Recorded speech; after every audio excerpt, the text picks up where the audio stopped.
Throughout history, certain texts have been deliberately hidden from public view. Ancient manuscripts, deemed too dangerous for common knowledge, were systematically excluded from religious canons. Among these controversial works stands one particularly fascinating document, the Book of Jubilees. Welcome to a journey into forbidden knowledge. Today, we're exploring why the Book of Jubilees, a text that rewrites biblical history, challenges religious authority, and reveals secrets about angels, demons, and cosmic order, was deliberately kept out of the Bible. What made religious authorities so afraid of this ancient text? What dangerous knowledge did it contain? And why does it continue to fascinate scholars today? The Book of Jubilees emerged during a turbulent period in Jewish history. Written between 160 to 150 BCE, when Hellenistic influences threatened traditional Jewish practices, this remarkable text presents itself as divine revelation delivered to Moses on Mount Sinai through an angel of presence. For centuries, Western religious traditions largely forgot about this text. But in the highlands of Ethiopia, something remarkable happened. The Book of Jubilees survived in its complete form. The Ethiopian Orthodox Church is the only Christian denomination that still considers the Book of Jubilees canonical, preserving it when it had disappeared elsewhere. Then came a discovery that would revolutionize biblical scholarship. In 1947, in caves near Qumran by the Dead Sea, archaeologists uncovered what we now call the Dead Sea Scrolls. Among these ancient documents were 15 separate manuscript fragments of the Book of Jubilees, found across 5 different caves. This extraordinary number of manuscripts indicates Jubilees was widely used by the Qumran community. The oldest Hebrew fragments date from approximately 125 BCE, just decades after scholars believed the book was composed. This discovery conclusively settled debates about when Jubilees was written and confirmed its importance to certain Jewish communities. So what exactly is the Book of Jubilees? At its core, it's a retelling of the biblical narrative from creation to Moses receiving the law on Mount Sinai. But this isn't a simple retelling, it's a radical reinterpretation that introduces startling new elements. The Book of Jubilees divides world history into Jubilee periods of 49 years each. The author calculates a total of 2,450 years from creation to Sinai, neatly organized into 50 Jubilee periods. This precise chronological framework gives the book its name. But what truly sets Jubilees apart from Genesis is its content. While covering similar narrative ground, Jubilees makes significant alterations that sanitize the actions of biblical patriarchs. Unlike Genesis, which candidly records the flaws of biblical heroes, Jubilees portrays them as near-perfect individuals who meticulously observed Jewish law centuries before Sinai. For example, in Genesis, Jacob deceives his father Isaac to steal his brother's blessing. But in Jubilees, Jacob never deceives anyone. Instead, Isaac eventually declares Jacob his rightful heir. Similarly, Abraham's deception of Pharaoh regarding Sarah is completely omitted. Jubilees also introduces details entirely absent from Genesis. It names Adam and Eve's daughters, Ahura and Awan. It makes the startling claim that Cain married his sister Awan, and Seth married his sister Ahura.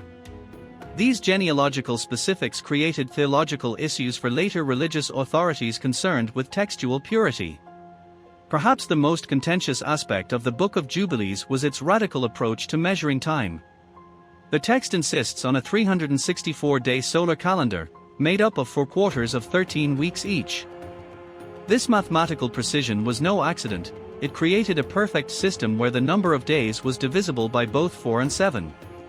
Under this arrangement, special occasions always fell on the same day of the week year after year.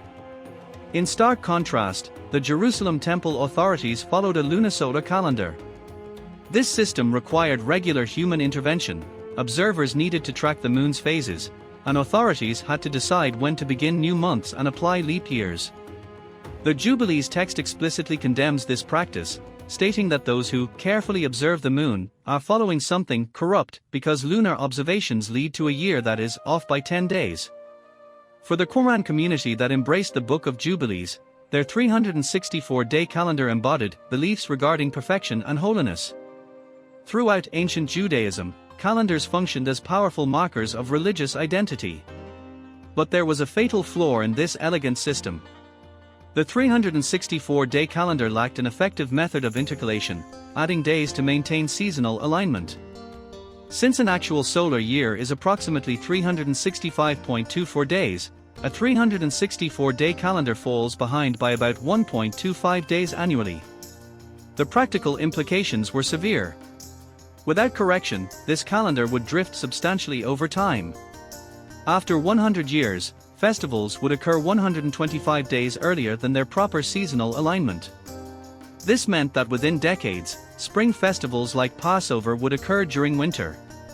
The Jerusalem authorities rejected this calendar primarily because it would eventually violate the Torah's requirement that festivals align with specific agricultural seasons. The lunisolar calendar could add a leap month approximately every 3 years to maintain seasonal alignment. Among the most unsettling narratives in the Book of Jubilees lies its detailed account of celestial beings who corrupted humanity with knowledge they were never meant to possess. The Book of Jubilees introduces a dramatic origin story for evil, featuring celestial beings called Watchers. Originally created on the first day of creation alongside other angels, these beings were tasked with observing humanity. But their role quickly transformed from divine observation to catastrophic interference. Jubilees recounts how these angels, overwhelmed by their desires, abandoned their celestial posts and descended to earth. The text explicitly describes their fateful decision. The angels of God saw them on a certain year of this jubilee, that they were beautiful to look upon, and they took themselves wives of all whom they chose. This forbidden union between celestial beings and human women produced offspring of extraordinary nature, the Nephilim. Described as giants whose tremendous size and strength mirrored the moral corruption they embodied, these hybrid children represented a fundamental violation of cosmic order. But the Book of Jubilees portrays the Watchers not merely as beings who took human wives, but as sources of dangerous celestial knowledge never intended for human possession. Under their corrupting influence, humanity gained access to technologies and practices that accelerated their moral decline. The angel Osael is named as the one who taught men to make swords, and daggers, and shields and breastplates. Beyond weaponry, he introduced women to beautification techniques, teaching the art of making up the eyes and of beautifying the eyelids, and the most precious and choice stones, and all colored dyes. The ultimate consequence of this celestial interference was universal corruption. The Book of Jubilees describes how lawlessness increased on the earth and all flesh corrupted its way, alike men and cattle and beasts and birds and everything that walks on the earth. God's response was both decisive and severe. Furious with the rebellious angels, he gave commandment to root them out of all their dominion, and ordered them bound in the depths of the earth. Their giant offspring perished in the flood waters, yet their spiritual legacy continued. One of the most troubling aspects of this account is what happened after the flood. According to Jubilees, the disembodied spirits of the Nephilim remained active, as God granted Mastema, the leader of evil spirits, permission to keep 10% of the disembodied spirits, specifically to try to lead mankind astray. This divine allowance for continued demonic influence provides the Book of Jubilees' explanation for ongoing evil in the post-flood world, a theological position that many religious authorities found deeply problematic. Religious authorities had multiple compelling reasons for excluding the Book of Jubilees from official biblical canon, with their objections extending far beyond mere theological disagreements. Numerous scholars have connected the Book of Jubilees with Gnostic thought, a movement that placed special importance on knowledge for spiritual liberation. This association troubled mainstream religious leaders, as Gnosticism challenged conventional religious hierarchy by emphasizing direct, personal access to divine knowledge. The Book of Jubilees' focus on secret divine messages and esoteric knowledge paralleled Gnostic teachings that privileged hidden wisdom over public religious observance. Religious authorities feared these elements could undermine the primacy of mainstream religious practice, potentially diverting followers toward alternative spiritual paths. The intense concentration on secretive messages and divine knowledge throughout Jubilees caused significant alarm among religious leaders. Many viewed this emphasis on hidden revelation as dangerous or threatening to those who wanted to maintain control over what people believed. This concern stemmed from how the Book of Jubilees positioned itself as containing superior revelation. By claiming its content came from heavenly tablets revealed through angels, it potentially elevated its authority above traditional scripture. Religious leaders worried this could lead believers to question established teachings in favor of supposedly superior esoteric knowledge. Both religious and political motivations likely drove the exclusion of the Book of Jubilees. Religious authorities recognized that allowing texts with substantially different theological viewpoints into canon would create irreconcilable contradictions within Scripture.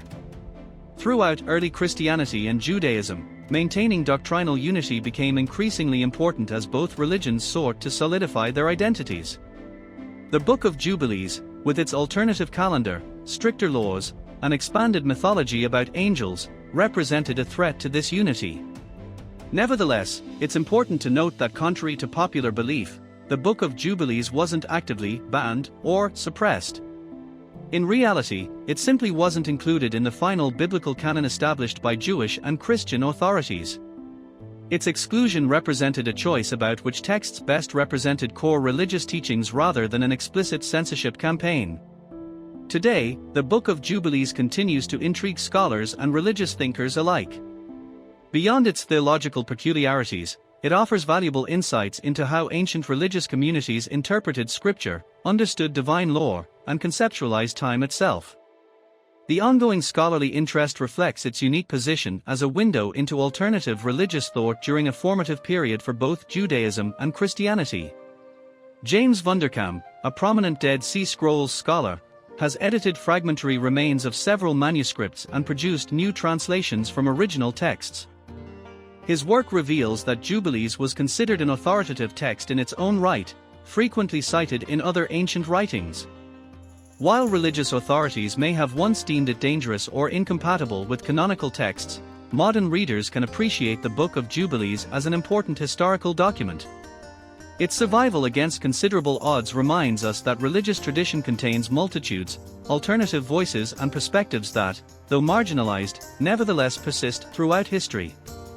The hidden truth behind its exclusion reveals as much about power dynamics in religious communities as it does about theological concerns, making this ancient text remarkably relevant even in contemporary discussions about religious authority and scriptural interpretation. The Book of Jubilees stands as a testament to the complex and often contentious development of religious thought. Its alternative calendar, expanded angelology, and accounts of forbidden knowledge challenged established religious authorities who sought to maintain doctrinal unity. Yet despite its exclusion from most biblical canons, this remarkable text survived, preserved faithfully by the Ethiopian Orthodox Church and rediscovered among the Dead Sea Scrolls. Its journey from controversial ancient document to object of modern scholarly fascination reminds us that history is rarely as simple as